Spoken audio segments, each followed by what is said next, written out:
pretty much the same, or hopefully will be the same.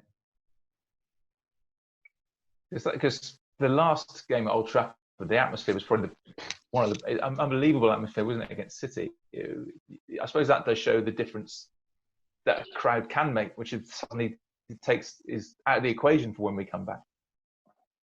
Yeah, it's that theatre, isn't it? It's what, you know, any fan, any player, anyone who's been involved, and you mention a night of something like that, like the last game, or one of the big nights that's gone in the past, and it brings a smile, you know. It almost gives you a little goosebumps at times, because it's that experience, that emotion, that feeling that you get.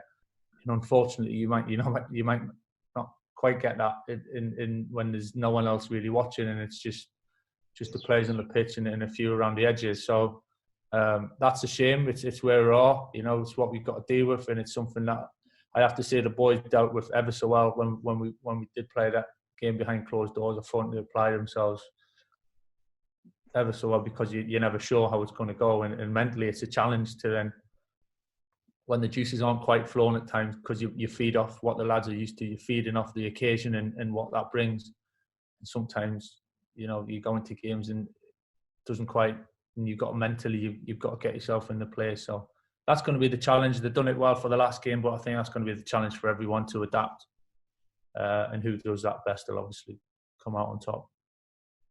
We had Kieran on the group chat last week. I can't even remember because all the days merge into one. But how are you enjoying that? You know, working with Kieran, and Ollie's spoken about the work that you both do and how important it is. But how you were enjoying the sort of being part of the backroom staff with him? Yeah, really enjoying it. Kieran's a terrific coach. I've seen it straight away when 2-3 years ago, when he was coach of the under-18s and I was still playing in international weeks. As the boys will know, international weeks, when there's not many players left, you kind of end up training with the 23s and the 18s and mix it up. And Kieran would take a fair bit of that, them sessions, and I'd seen from my own eyes then what a good coach he was. And he's helped me through immensely. I've lent on him a lot. Coaching was new to me, you know. It's very different to playing, but I knew the environment, so I could help him with certain things, with being around the first team. But the coaching side, he's been terrific. So I've got a lot to thank him for. I've learned a lot so quickly off him, but I have lent on him an awful lot. But we've got a nice mix as a coaching group at the moment, so there's a nice spirit, and we kind of look after each other, which helps us all improve. We were talking about his excellent 5K time in the 5K challenge, and he said you were more of a long distance man. Is that fair? A bit more of a plodder, is that what he means? Well, he didn't say that. To be fair, there's been some crazy quick times in the from the players. Some of the players are running quicker than 5K. So I started thinking about, I might try and have a go and keep involved with this and start putting my times in that group, and quickly realised, like, nah, I'm not at that level anymore. So yeah, I don't mind a little bit longer, 10K and 12K. I've done the Great North Run, which was 20K, and I don't mind that. I've never done it as a player, obviously, but I've got into that a little bit and kind of frees my head from the stresses of the day in, day out. So I don't mind that longer run. We got Wes doing it. It was not pretty at all. Not pretty in the end. How long did you do, Wes? No comment. What are you running, Wes? 5K? Yeah, the 5K time, yeah. It's hilly where I live, and that's all I'm going to say. It's very hilly. Blaming the hills already. Don't show up on them times, do they, them hills? Not at all. Don't put it into consideration. Obviously, I know the club's been doing a lot during this horrendous time, obviously by the foundation as well. And what about your own foundation? I mean, getting involved in some projects to help people?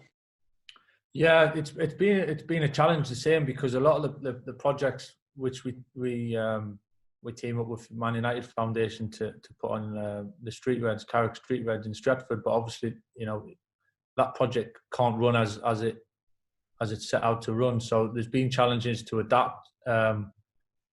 We're still out there. We're still funding. The funding's still there. And we're still trying to change and help in different ways, exactly like the Man United Foundation's doing. And we're working together with that. We're still with the Newcastle United Foundation as well as other projects. But fortunately, we're in a position where we can keep the funding going at the moment, and it hasn't affected us that way. It's just more the kids that we're trying to help. They're not in the position to be able to attend the session, so that's difficult, and it's quite sad for us in a way that we feel we want to help, but we can only help in a limited way. But I have to say, the Man United Foundation have been amazing. They've been amazing in adapting and how they've changed in supplying different services. Whether it's food, whether it's pencils, pens, paper for children to do the homework that they've been given, and all sorts of different things. So it's still ongoing. We're looking forward to getting back to normal, of course, for everyone. But there's different ways that we're helping, and it's just that frustrating that you want to help that little bit more, but obviously we've been limited. Saying, Michael, you obviously worked under the best manager of all time. Worked under managers with brilliant records in Van Gaal and Mourinho. Are you looking at some point in the distant future you might want to take on a managerial role, or can you look at it at the moment and think coaching really suits you? Yeah, I think it's difficult to plan ahead in many ways like that, Stu. I think maybe sort of part of me thinks, yeah, one day I'd like to have a go at it. And then sometimes I see how it is sometimes and I think, I'm not sure. And you see what really goes on, you think, I'm not sure I want to go down that route. But yeah, there is a part of me that one day thinks maybe I'll have a go. But at the same point, that's not really on my radar at the moment. I'm learning off Ollie, but I'm not consciously learning off him, if you know what I mean. I'm enjoying the role I've got and trying to make the most of it and being as best as I can at that, really. And I think naturally I'll learn as I go and pick things up. But yeah, certainly at the moment it's not on my radar. Years to come maybe, but football's football. We don't know what's around the corner, so it's difficult to plan that one. Yeah, Wes is your number 2, maybe. Yeah. Right, get running. Shut up.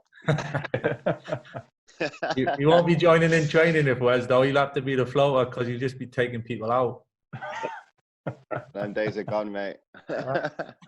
Michael, going back to you, like you said about the 2008 Champions League final, stepping up for that penalty that you obviously scored. What was going through your head? Obviously, don't miss, but did you know where you were going to put it? Or yeah, I knew where I was going to put it. I have to tell you, it's the most awful feeling, the most horrible feeling in the world.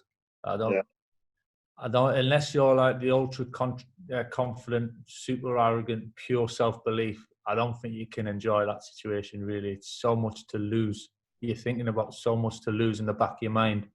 I was horrible feeling, but I knew where I was going to put it. I kind of went down to, that was my favourite one, my most natural one. So I thought if there's ever a time to do it, then just go with what you know best. And I'd be lying if I wasn't praying that he dived the wrong way, and luckily he did. But it's one of them things, so many great players have missed it in that situation over the years, and it can happen to anyone. You just pray it doesn't happen to you.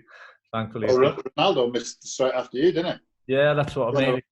And he's missed other ones as well. I think he's missed ones from Madrid and shootouts, and it's that's how it is. That's how unfortunate it can be at times. But from to go to that feeling of, I wanted to get out of the way. I wanted to be second, really. I wanted to do it early. Certainly second or third. Third was the latest. I didn't fancy go to number 4 or number 5. I wanted to get it done. So number 2 suited me quite nicely. And once I was out, the relief was just immense. It was just immense knowing that I've kind of done what I could do, and then still didn't enjoy the rest of it, mind you, until the end. But once that end, wow, what a feeling! What a feeling when Edwin said that. Whereas that was amazing, wasn't it? It was nice, yeah. How long is the walk? When you're making that walk, how long does that take, and what goes through your mind? I jogged. I couldn't walk. I thought the longer I've got to think about this, the worse it's going to get. So I thought I've kind of always done it when I've been in shootouts. I've jogged as soon as it's kind of up, the one in front of me's gone. I thought I need to get this over as quick as I can, because, as I said, the longer you think, the more things go through your head. And it can spiral downwards quickly. So I thought, if I'm in a good place at the minute, I'm going for it. So as quick as I could, I got there and put the ball down and took it as best I could. It's been, I mean, I was just trying to think, it's pretty much 15 years you've been up here now.